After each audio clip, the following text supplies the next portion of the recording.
Overwatch 2 has a ton of issues, but to me, and I think most other dedicated players, hero balance is both the biggest and most important. It's been expressed over and over by the Overwatch devs and voices of the community. Most players want to play their favorite hero, not swap to whatever hero is optimal for a certain map or matchup. But with the balance, or rather the lack of balance in Overwatch and Overwatch 2, that's exactly what players feel like they need to do. Instead of a player's skill and experience on a hero holding the power, most of the power is in the abilities of the hero itself. Many big Overwatch content creators and high-ranking players have long been asking for and expressing interest in things like hero bans to help combat this issue, especially for high ranks where the meta becomes more strict. While I think hero bans could help somewhat, like a lot of the changes the Overwatch team has made over the years, it would really only help with the symptoms rather than the core issues. What I hope to do with this video is help identify these core issues I see in Overwatch 2, because I believe these core issues are the source of many different frustrations expressed by players of all skill levels, and I believe solving these issues would bring us closer towards an Overwatch where players can play any hero they want and succeed on them as much as any other hero, and ultimately help make the game better for everyone. So what are these core issues? There are two big ones that I see currently. What I call extremes and lack of role definition. What I call extremes are abilities in the game that have such a severe advantage over other abilities that they completely deny them and don't allow for interactions to happen. Extreme abilities take most, if not all, the value away from other abilities simply by existing in a match. Anti-nade, Far's flight, stuns, invulnerability, one-shots, etc. When an ally is antied or purple, a support is no longer able to interact with them the way they need to. When someone gets one-shot, tanks and supports, the roles whose value and impact is in keeping everyone alive, they can't do anything. There's nothing for them to interact with. Not being able to interact with things in a game, especially things that impact the chance for success, is one of the best ways to frustrate a player of any game. And sure, yeah, there are exceptions. Kiriko can cleanse anti, Orisa can ignore stuns, Mercy can resurrect an ally who's been one-shot, but that really only adds to the issue. If you can only interact with an extreme ability by having one of your own, then you feel obligated to have it to counter the enemy. This is why a lot of hard counters exist in the first place, and it's why we keep getting more of them added to the game. At first, an ability like Kiriko Suzu might sound great. There was no perfect answer to anti-nade, and it often felt like an oppressive ability because of that. So we got Suzu's cleanse as an answer. Sure, it's nice to have an answer to anti-nade now, but now we have another ability that stops interactions and hard counters Ana and Junker Queen. These abilities actively force people to switch off the hero they want to play, and they're always frustrating on someone's end. Getting antied or one-shot isn't fun, and getting your ability completely denied by Suzu is boring too. It's not really fair or fun to not be able to interact with something in the game. It's not fun feeling like you have to switch off your favorite hero in order to interact with the game.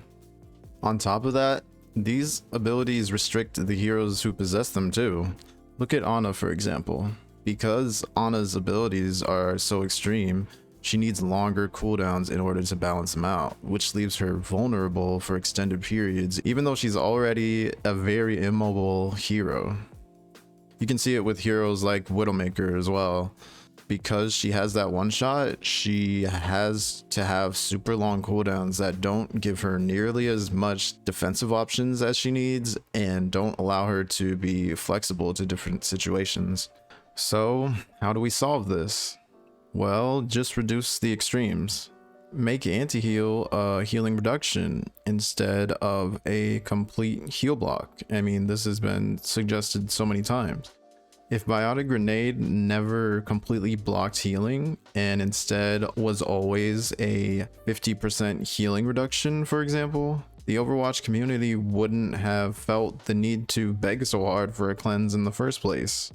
Ana would have never been such a hard counter to Roadhog and other healing abilities, and we wouldn't have needed Kiriko as a counter to Ana or Junker Queen. Same thing applies to the rest of these abilities. Reduce stun durations, remove one-shots, invulnerability, etc. Redistribute that power elsewhere for those heroes that rely on them. Overwatch needs to bring everything a bit closer together and not have abilities so extreme and far apart that other abilities and other heroes can't interact with them. These abilities are really only making the game worse for everyone. There's always gonna be heroes with abilities and mechanics that have an advantage over another heroes, but I believe if we pull back on the extremes of them, we'll have a much more fun and interactive Overwatch experience. And if the goal is to move away from hard counters, as Aaron Keller himself said it was, then we need to adjust these abilities that are counterproductive to that. All of them, not just a few. Now, the lack of role definition. Since the initial launch of Overwatch in 2016, the lines between different roles were never very clear. An obvious example of this was the removal of the defense role. Because attack and defense heroes were so often interchangeable, they just became one role, the damage role. But even in just the 3 roles we have now, there are still heroes with abilities and mechanics that you'd expect to be in another role, or heroes without abilities you'd expect them to have because of their given role. These inconsistencies cause many issues. Certain tanks lacking the abilities to effectively create space for the team and gaining big stats in other areas of their kit they otherwise wouldn't need. Certain DPS heroes lacking the abilities to effectively duel and secure eliminations. And certain support heroes having damage mitigation abilities that inflate their value and create problematic synergies with already existing tank abilities. These are issues that could have been prevented in the past and can still be corrected in the future by properly defining each role. The Overwatch team already made some efforts to better define roles in Overwatch 2, notably moving crowd control abilities to the tank role primarily, but there's still so much more that could and should be done. For one, I believe damage mitigation should be essential for tank heroes. High damage or the abilities to effectively secure eliminations should be essential for DPS heroes, and providing healing should be essential for support heroes. For the most part, this is already the case currently, and the Overwatch team rightly set this precedent for support when Symmetra was moved from the support role to the damage role, because she had no healing ability unlike every other support. But yet, for some reason, the same sort of guidelines that were set for the support role haven't been set for the damage and tank roles. There are a bunch of outliers, and they cause a lot of problems. Among the tanks, Doomfist, Roadhog, Wrecking Ball, and to some extent, Junker Queen and Orisa, they don't really provide any damage mitigation for their team, only themselves. This makes them much more difficult and frustrating to play with, as they create much less space than other tanks, practically none at times. It's like if support heroes had abilities that only healed themselves and not their allies. It's the same kind of issue we had when Symmetra was a support. It was frustrating to have one of your supports not able to restore your HP the way every other support could. In the same way, it's frustrating playing with a tank that provides little to no opportunity for you or your team to walk the map and take positions you want to take or positions your hero needs to take. And with only one tank now and the excessive damage levels in the game, this issue is even more present than it was in Overwatch 1. Before 5v5, you would at least have the bodies of 2 big tanks to act as line of sight blockers between you and the enemy, but now with only one tank and some of them providing no damage mitigation, It feels impossible to walk anywhere as a 200 HP hero and not instantly get shredded. I think this is a big reason why non-mobility heroes are struggling even more in the 5v5 format. If you don't have the mobility to quickly move through open areas, you're just a free kill. You just can't play in open areas. You always have to play one step away from cover. Now, this is definitely not to say that every tank needs a 1000 HP barrier or something. God, no. But every tank should have some form of direct damage prevention for their team. As far as the damage roll, heroes like Mei, Sombra, and Symmetra are also among the outliers. I don't think I have to convince anyone that these heroes are problematic, but why are they problematic? Well, too much of their value comes from their utility outside of their damage. Mei's slow, ice wall, hack, teleporter, photon barrier. These abilities make them too difficult to balance. These heroes have basically always been either oppressive or underpowered and useless. And it's because you can't have a DPS hero be on the same level as other DPS heroes in terms of damage dealing and kill potential, and at the same time have some powerful utility that probably belongs in another role entirely. Having both that level of damage and utility would automatically make them much stronger than other DPS heroes. That's impossible to balance. I think the Overwatch team knows that, of course, and that's why Mei and Sombra don't do as much damage as other DPS in order to keep them from becoming oppressive.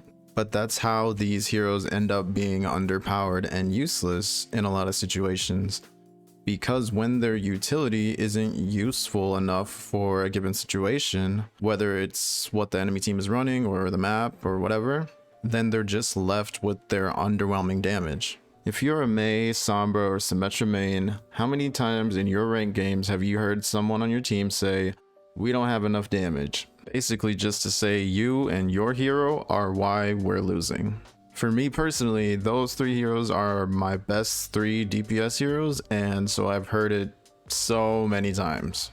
And sadly, the people that say that aren't wrong, really. I mean, it's not entirely accurate to say that about Symmetra. She does a lot of damage, or at least has the potential for it. Symmetra's issue is more her effective range, somewhat unreliable damage, required setup time, non-damage oriented abilities, and lack of survivability, which in a lot of cases ends up being the same thing. If you can't get a kill, you can't get a kill. And that's precisely the issue. These heroes have utility that one of the other roles on their team is probably already making up for or providing enough of, and they'd be better off having a damage ability instead. Let's use Symmetra for an example. Say Symmetra has her ultimate going into a team fight, but let's say she also has a Sigma, Winston, or Reinhardt, a tank with a barrier, and both of her supports are with her, so she's already pretty safe. She decides to use Photon Barrier so her team can move more freely, and or so she can safely charge her beam. But how much better off would Symmetra be if she just had a damage dealing ult that would take out even just one or two enemies with, or force an enemy ultimate with? Symmetra's tank isn't going to have a DPS ultimate, her supports aren't going to have a DPS ultimate, so why doesn't she have a DPS ultimate as a DPS hero? A DPS ultimate would likely be much better value in that fight and much more valuable for the team throughout the entire match. But instead she has a barrier that more overlaps with the value her tank and supports are probably already providing. Photon Barrier is not what a damage hero needs for their ultimate. So, because so much of their power is in these non-damage oriented abilities, Mei, Sombra, and Symmetra will never fit into the damage role and will forever be either oppressive or niche. Now, this isn't me saying we need to strip these heroes of their signature abilities and identity. I wouldn't want that, and I don't even think we need to do that. These are some of my favorite heroes to play because of their unique abilities, but If you want these heroes to fit within their role or just fit into the game in general, then some adjustments have to be made. In my opinion, which I think is shared by a lot of players, Mei could easily be made a tank and keep her kit with minimal changes. I think you'd actually have to make more changes to make Mei a proper DPS hero. And like I was alluding to, Symmetra should definitely return to the support role. Finally, the support role. Now, like I said, the support role is already defined in that every support heals. Great. But like I think I've been suggesting so far, just as much as we need to define what each role should do, we need guidelines for what each role shouldn't do. And I think there are an increasing number of supports that do things they probably shouldn't be doing.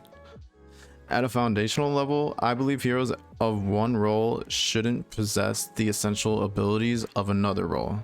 Meaning, DPS and support heroes shouldn't have damage mitigation abilities. Support and tank heroes shouldn't have equal or greater damage or kill potential than DPS heroes.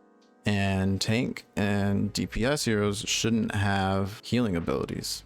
Now, I don't think this needs to be a hard rule, and I said foundational for a reason.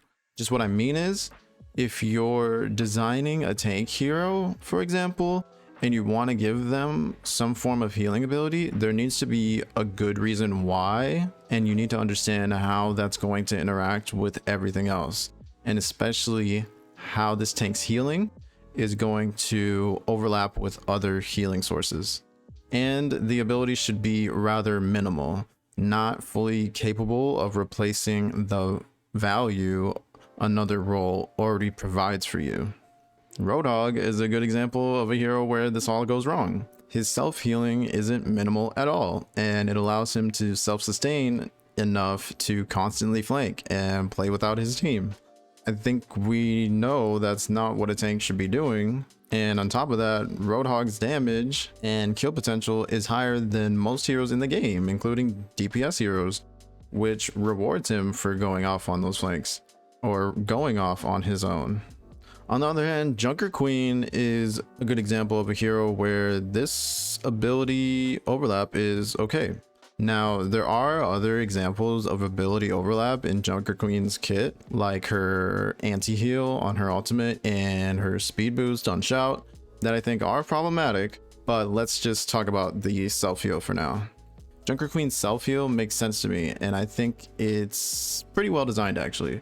She's a tank, so she needs to be able to take lots of hits, right? And she doesn't have anything to block damage coming in, like literally take no damage. So her self-healing is there to compensate for those things. Enemies are pretty much free to constantly poke Junker Queen with damage, so she has the ability to potentially be constantly recovering from that poke. It doesn't quite work that great in the live game right now, but as a concept, I think it works well. Now, you could say some of the same things about Roadhog and his self-healing, but his isn't really minimal at all, is it? Like, Junker Queen still needs a healer to keep her up, whereas Roadhog can a lot of the times just keep himself going. So before I said there are an increasing number of supports that do things they probably shouldn't be doing. Those things are damage mitigation, and it all began with Brigitte. Now, technically, damage mitigation has always been present in the support role, with like Ana's damage reduction on Nano Boost and Lucio's Sound Barrier, but being that they are ultimate abilities and not something used every few seconds, I consider them minimal. Also, somewhat of a tangent or side note, I think it really makes sense and has worked well for balance in Overwatch's history when tanks' base abilities are defensive and their ultimate abilities are offensive, whereas support's base abilities are more offensive and their ultimate abilities are defensive. But the more heroes they've added to the game, they've kind of strayed from that pattern, but yeah. When Brigitte was introduced, on top of having a 600 HP barrier for herself, she had the ability to apply armor as overhealth to her teammates. Overhealth on its own acts as a form of damage mitigation. Make that overhealth armor, and that's effectively two different forms of damage mitigation in one, which Brigitte could provide to her allies on cooldown and with her ultimate. When a hero has that much damage mitigation on top of all that healing, they're essentially providing the full value of two roles at the same time. The same thing Mei, Sombra, and Symmetra are balanced away from, Brig was literally made to do. A good question the community has always asked about Brigitte is, how does that even happen? Why would the hero designers even think that's okay?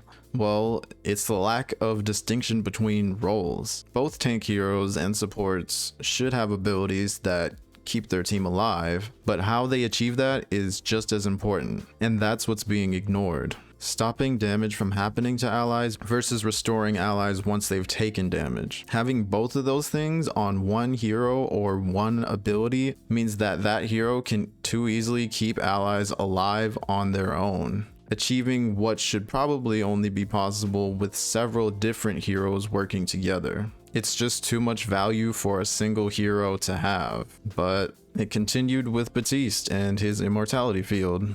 Again, a support doing the job of a tank by preventing damage. And now we have Kiriko, whose Suzu makes herself and her allies completely invulnerable and prevents anything from happening to them at all. The least interactive and the most frustrating version of this problem to date. I think over the years, supports gaining these tank-like abilities and being able to stack these with other tank damage mitigation abilities has caused so many issues and contributed to this illusion that 5v5 is necessary for the game. It's caused damage numbers to climb way higher than they should need to be. And when damage gets buffed up too high, healing and tanking gets buffed up to compensate, and then damage needs buffing again, and so then we're stuck in this cycle and we're still dealing with the ramifications of it because two tanks was never the issue. It's always been a hero balance and hero design issue. Some people know this, and I've seen them, but it feels like the vast majority of the Overwatch community has just hopped on the 5v5 bandwagon without really seeing all of the pieces. Now we have a whole host of other issues thanks to 5v5, like the tank queues and the oppressive, overpowered tank balance, supports feeling like they can't have as much impact and they just get run over, etc. If Overwatch 2 implemented these guidelines of what heroes of each role should and shouldn't do, what abilities they should and shouldn't have, then we wouldn't have so many heroes now or in the future that don't fit into the game or do more harm than good. It would help the game feel more cohesive and easier to understand because heroes of each role would have that one thing that they all do, and players could pick up any hero from a role and do the thing their role implies that they should. It would also make the game easier to balance, with less of the essential role abilities overlapping, and the goal for heroes design gameplay wise more based on their role rather than their individual capabilities. Each role would feel more distinct with less essential ability overlap between the roles and feel more impactful for players because the value they're supposed to provide isn't being completely made up for already by a hero in a different role.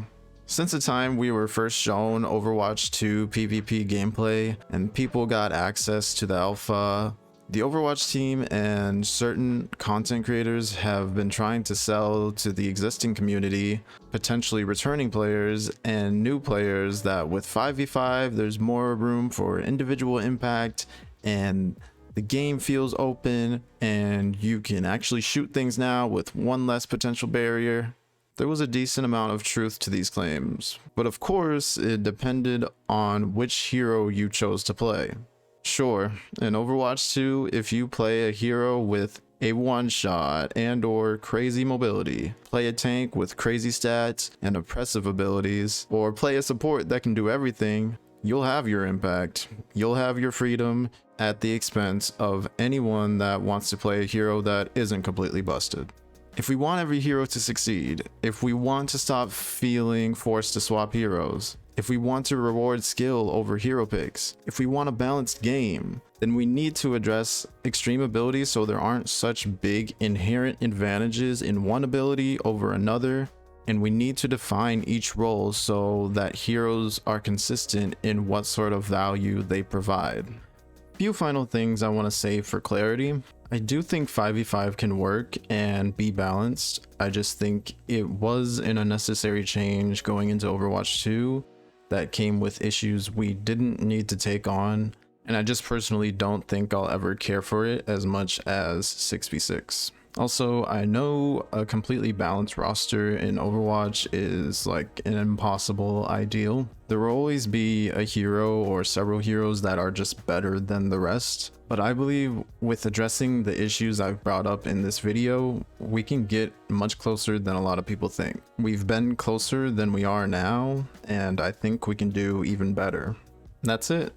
Let me know what you think in the comments, and thanks for listening.